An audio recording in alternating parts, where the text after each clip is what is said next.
In South Africa, the growth of unlicensed spaza stores has sparked concerns about the presence of counterfeit and expired goods in the business.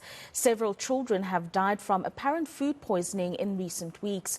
Townships and rural communities benefit from these stores' accessibility and convenience, but they frequently lack enough monitoring and regulation. Now, this fosters an atmosphere in which dishonest store owners might use a lack of oversight to sell counterfeit goods without facing any punishment. To unpack the legalities around this, we're joined by legal expert Melusi Xulu. A very good afternoon to you, Melusi, or shall I say fellow champion after the win of the Springboks last night. Let's speak about the general overview of the legalities of spaza stores in different township and rural communities across the country. What does the law say, if anything, about them? Good afternoon, fellow champion, and to the champions at home. First of all, there are different municipal bylaws that are supposed to be adhered to. For example, if you know you're going to sell a food-based kind of tax shop, you have to go to a municipality and you have to get what they call a certificate of acceptability, and you have to be clear what kind of food you're going to sell. And you also need to make sure that if it's a business that needs a license, you also have a license. For example, that is clarified by the Business Act, which is 71 of 1991 Act that says if you have a business that has to be licensed, you have to make sure you have a license for that. For example, it can be a liquor shop and so forth. Because if you don't, then you're going to be fined according to the Act. So I think the loophole is based on the fact that there's no much awareness campaign of such things.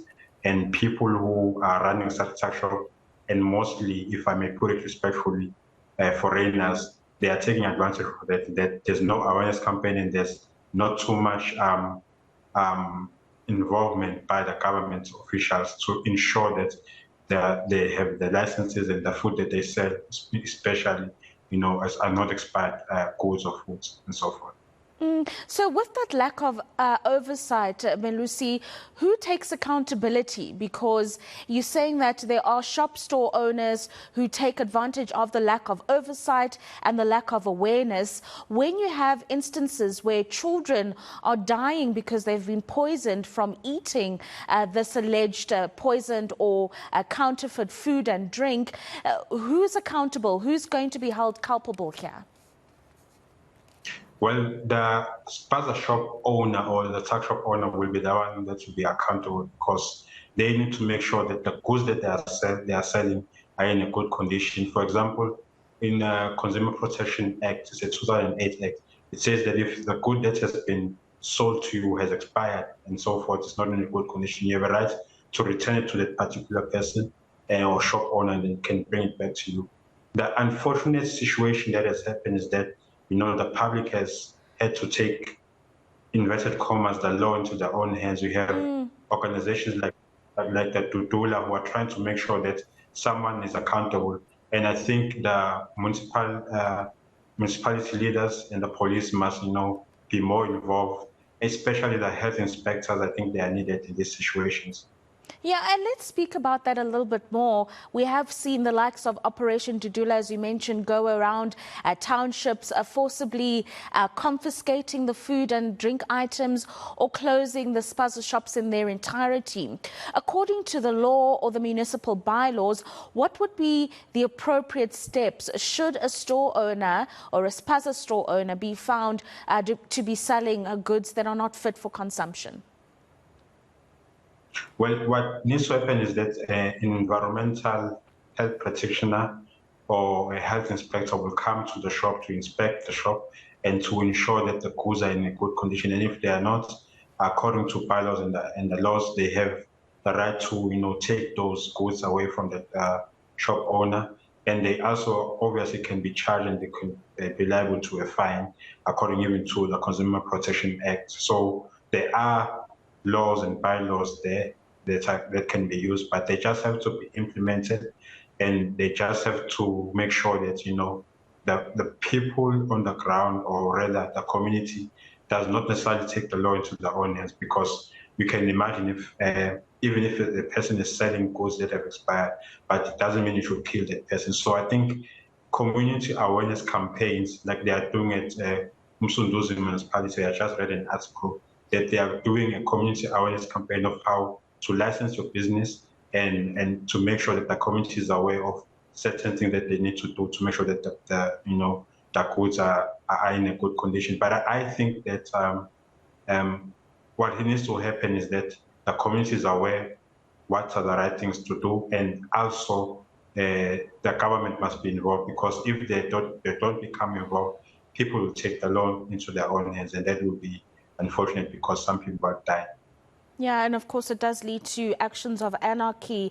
Melusi, is it possible for a consumer to then go directly to the Council for Consumer Goods, as an example, and lay a complaint against municipal leaders who they can argue are not putting out enough inspectors and there's not enough police officers that are monitoring these communities? Is it possible for a community member to take that kind of action?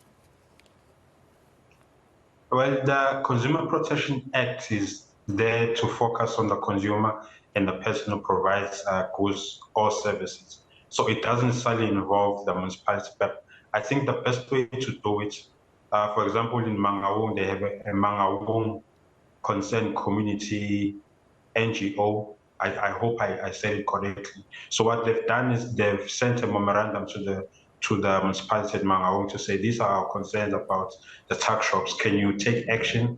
We're giving you 7 days to consider it. And I saw that the members or the leaders of the municipality that Mangaung are considering that, and they'll then be able to sit down and find solutions. I think that is the best way to deal with this, where the leaders of the community and the municipal leaders sit down and, then, because the thing is, just moving away from the law, the tuck shops are, one of the ways of making money in South Africa to develop the township economy or the rural economy. So it's important to make sure that, the goods that are sold are in a good condition.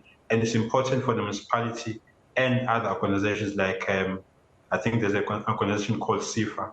They have a program to assist tuck shop owners. They even give them money. So it's important for us to look at this industry and we say, if it's not well regulated, the stakeholders must meet and the laws must be applied appropriately, but also there must be stakeholders to help to develop the entrepreneurs in our townships and our rural areas. And I think that will make it to be better, because what I've read about the township economy is that it actually produces 5.2% of the GDP nationally. So it shows that it's part of the economy, but the regulation needs to be in place. And we must not have situations where people are dying just because they wanted to support a spaza shop, but the spaza shop is selling, food stuff that has expired. So I think the laws must be implemented, but there must be also a community awareness program by the municipality and the stakeholders. Melusi, you did mention earlier that the law can deem for the food and drink to be confiscated if it's found to be counterfeit or expired. And of course, charges can be laid and a fine can be imposed on the shop owner.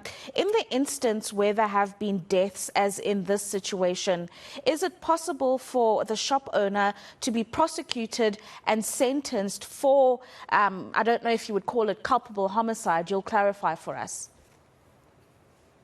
Yeah, well, culpable homicide is just paraphrasing, it's intentional and unlawful. Intentional, but it's a negligent killing of a human being. So if someone is negligent in that unlawfully, they can be charged for culpable homicide, but it needs to be proven, clearly that the person was negligent in that sense. So culpable homicide is possible. I was trying to do some research, but I didn't get enough time on the situation that happened in Eastern Cape last year. I think the Nyobeni Tavern incident. So the owners there were charged with the death of the 21 teenagers. It was mostly teenagers.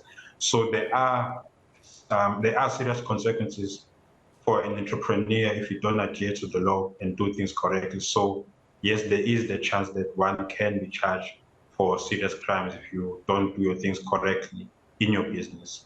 Melusi, thank you as always for joining us this Sunday afternoon. Melusi Xulu joining us there to speak about the legalities around spaza shops in townships and rural communities. And like we say, while they contribute to the local township and rural community economies, they do have dire consequences, particularly when those shop owners are not adhering to the law. And as you've just heard there, the deaths that result in the consumption of these goods could lead to serious charges being laid against those who own those stores.